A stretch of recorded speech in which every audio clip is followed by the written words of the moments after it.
Chegou a hora da gente falar sobre saúde, lembrando que você pode participar usando a hashtag correspondente médico. Aproveita, Dr. Fernando Gomes, nessa sexta-feira com a gente. Mande a sua dúvida, que eu estou de olho aqui nas mensagens também. Dr. Fernando Gomes, bom dia, bem-vindo. Muito obrigado, bom dia, Roberta, bom dia a todos. Vamos trabalhar, vamos falar de saúde. Vamos embora, sextou, né, doutor? E olha, o nosso primeiro tema de hoje é o presidente dos Estados Unidos, Donald Trump, como a gente vem falando desde a abertura do jornal, anunciou que está com a Covid-19. Lembrando que Donald Trump tem 74 anos e 110 quilos. Isso significa que ele está no grupo de risco para a Covid-19. Doutor, quais os cuidados que devem ser tomados nesse momento para evitar um quadro mais grave? A gente pode dizer que o presidente está acima do peso. Sim, a gente precisa saber a altura dele para exatamente detectar qual que é o índice de massa corpórea, mas nitidamente a gente sabe que ele está acima do peso e que também já tem uma idade que acaba sendo enquadrada dentro do fator de risco. É lógico que existem fatores genéticos e imunológicos que fogem o controle de toda a medicina e, portanto, a observação clínica constante dele acaba sendo uma forma de se evitar uma complicação maior. E eu tenho certeza que isso está acontecendo. Sim, agora, claro, né, que os médicos estão acompanhando e, por enquanto, parece que o quadro é leve, ele vai continuar, inclusive, a informação que a gente tem trabalhando de casa, mas isso vai ter que ser acompanhado nos próximos dias, até para saber o grau, né, que isso pode atrapalhar na campanha eleitoral americana, né, doutor? Exato. É lógico que agora o repouso, na verdade, o cuidado com a hidratação, com a observação clínica, são fatores importantíssimos, sobretudo o controle do estresse também, para que ele não tenha o sistema imunológico dele, de alguma forma, cometido agora, porque justamente esse momento é super importante para que ele consiga combater o coronavírus através de formatos naturais. Sim, existe até uma preocupação com o candidato Joe Biden, que participou também do debate na última terça-feira, a gente mostrou aqui na CNN, e a gente sabe que quanto mais as pessoas falam alto, gritam, né, maior é o espalhamento das gotículas, o que aconteceu bastante nesse debate que a gente acompanhou nessa semana. Vamos para o nosso outro tema, então, do dia, que é o calorão que está fazendo em quase todo o Brasil. Hoje, segundo o Climatempo, os termômetros podem atingir a marca de até 44 graus em estados do Centro-Oeste e Nordeste. Em São Paulo, forno também. Previsão é de 38 graus, temperatura histórica. Isso porque uma massa intensa de ar quente e seca mantém grande parte do país com as temperaturas bem acima do normal. Doutor, são fatores climáticos que interferem diretamente em tudo que está relacionado ao nosso corpo, nosso organismo. Como é que a temperatura pode interferir em tudo isso e até no nosso comportamento? Pois é, o que acontece, Roberto, é que nós somos animais homeotermos. O que isso significa? Que nosso corpo funciona dentro de uma faixa de temperatura para que as proteínas que fazem todo o papel também de controle, de funcionamento do metabolismo, não sofram um processo de alteração, do que a gente chama de desnaturação. Agora, quando o calor se faz presente, o corpo físico resolve isso através do acionamento do nosso termostato natural, que fica dentro do cérebro, numa região chamada hipotálamo. E diversas mudanças acontecem para que a gente consiga controlar a temperatura. Isso acontece dentro do corpo de todo mundo.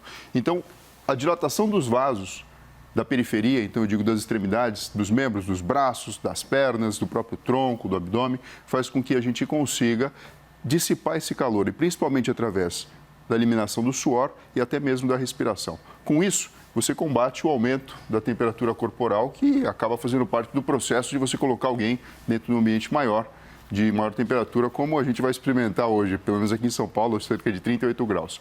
O que acontece? A pressão arterial ela tende a cair, porque eu distribuo todo o meu volume sanguíneo para toda a capilaridade que eu tenho dentro do meu corpo. E com isso existe uma tendência natural da redução do fluxo sanguíneo cerebral.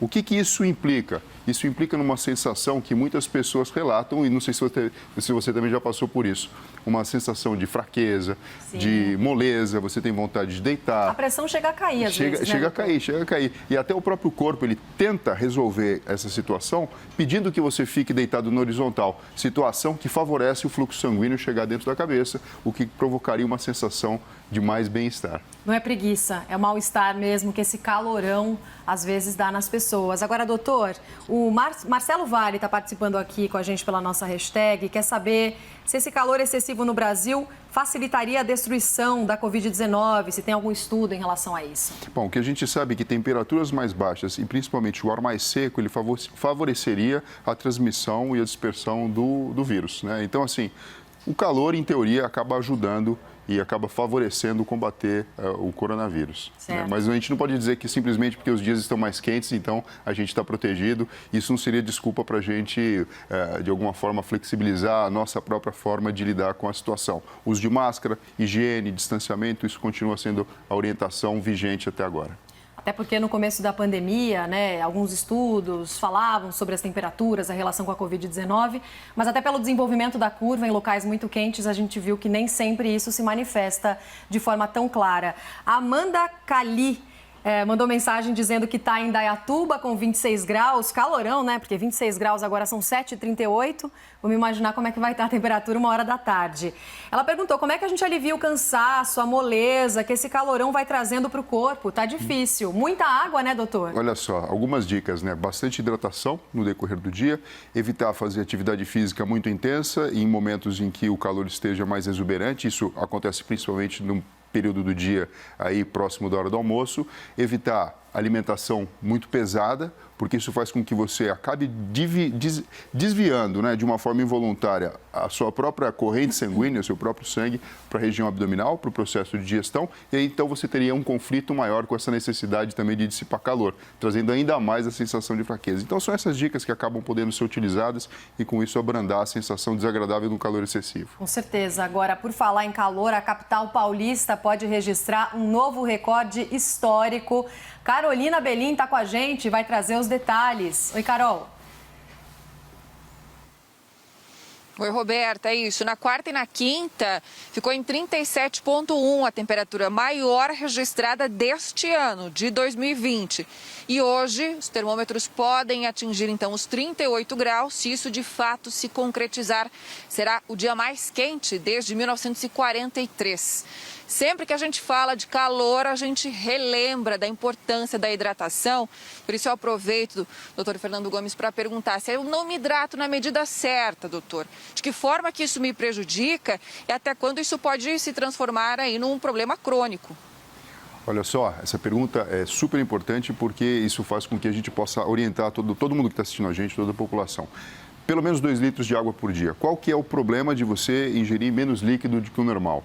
Existe uma tendência em que você tenha um volume menor circulando de sangue dentro do seu corpo, existe uma concentração de todo esse tecido, aumentando a chance de trombos, aumentando a chance da formação, inclusive, de pedras renais e também a tendência a ficar com uma pressão mais baixa, causando moleza, causando fraqueza e dificuldade para realizar todas as tarefas. Então, é um ponto extremamente importante para que a gente tenha um desempenho e que a gente consiga, então, ter uma performance adequada. Bom, e já que a gente falou do calor em São Paulo, vamos para o Rio de Janeiro, porque por lá, gente, a sensação térmica chegou ontem a 49 graus, quase 50 graus a sensação térmica. E hoje, acredite, pode passar dos 50. Jairo Nascimento, meu Deus do céu, que calorão que tá por aí, hein, Jairo? Dá pra gente ver ali na imagem atrás de você. Muito bom dia, tudo bem? Então, um calorão daqueles, temperatura neste momento de 32 graus e tendendo a piorar, chegar até a 40 graus aqui no Rio de Janeiro. Ontem, como você explicou, nós tivemos esse registro na zona oeste aqui da cidade de 49 graus de sensação térmica aqui, máxima também de 40. E hoje, um dia bonito desse, sem chuva, com muita praia, muito calor, é a previsão ao longo desta sexta-feira. Inclusive, eu aproveito para perguntar para o doutor qual é a temperatura máxima que nós, seres humanos, aguentamos. 40 graus não é fácil para ninguém. Gente, olha só, e o Jairo ainda por cima, né, de manga comprida, gravata aí, desafiando as leis da natureza. O que acontece é o seguinte, Jairo, a partir dos 40, 42 graus, existe uma tendência em que as proteínas possam se desnaturar. Então, a gente pode ter alteração definitiva com prejuízo, inclusive, para a manutenção da vida.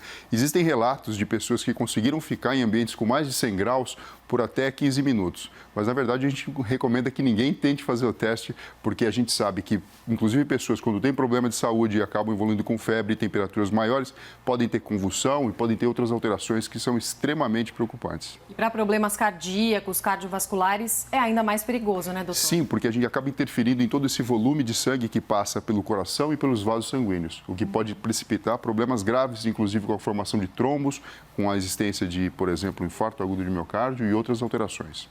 E olha, o Afonso Canelós mandou uma mensagem falando que não consegue dormir nesse calorão. Tem alguma receita, doutor?